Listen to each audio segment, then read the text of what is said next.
विद्यार्थी मित्रांनो, आपण डेरिव्हेटिव्ह हा कन्सेप्ट पाहणार आहोत। डेरिव्हेटिव्ह बद्दल आपण बेसिक फॉर्म्युले किंवा त्यांचे रूल्स आपण पाहिलेले आहात। या रूल्स मध्ये दोनच इम्पॉर्टंट टॉपिक आहेत। मल्टिप्लाय असेल तर रूल वापरा, डिव्हिजन असेल तर रूल वापरा। ॲडिशन सबट्रॅक्शनला आहे त्या जागेवरच डेरिव्हेटिव्ह काढतात। विद्यार्थी मित्रांनो, एक्झाम्पल घेतले आपण, find dy by dx if y is equal to e raised to 3x into sin 2x।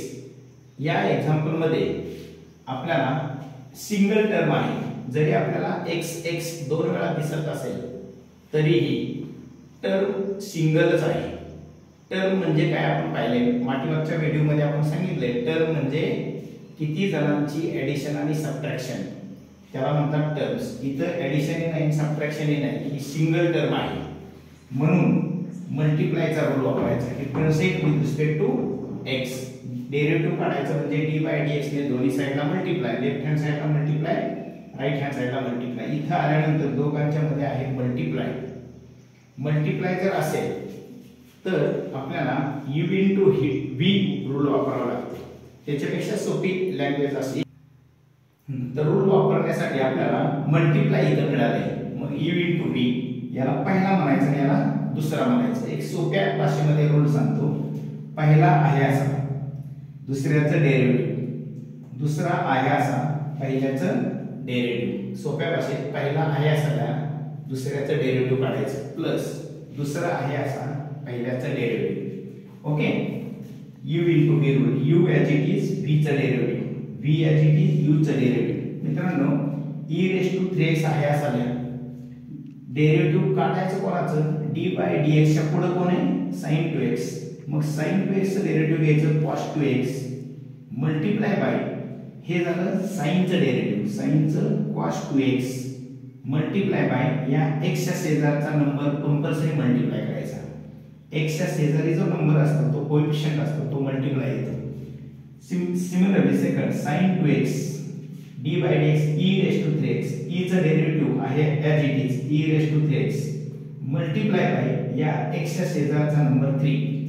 Derivative काढून झालं, आता आपल्याला सिम्प्लिफाय करायचे। हा नंबर एकदम पुढे लिहितात e raised to 3x cos 2x, हा नंबर सर्वात पुढे लिहितात sin 2x e raised to 3x। या दोघांमध्ये कॉमन कोण आहे, e raised to 3x e raised to 3x common काढायचा। ब्रॅकेट मध्ये राहिलं 2 cos 2x plus 3 sin 2x। हे झालं एक्झाम्पल।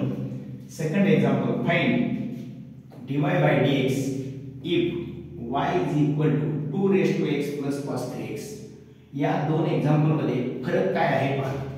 या ठिकाणी सिंगल टर्म आहे, एकच टर्म, आणि या ठिकाणी दोन टर्म आहे, ॲडिशन आणि सबट्रॅक्शन। म्हणून आपल्याला इथं रूल वापरण्याची गरज नाही।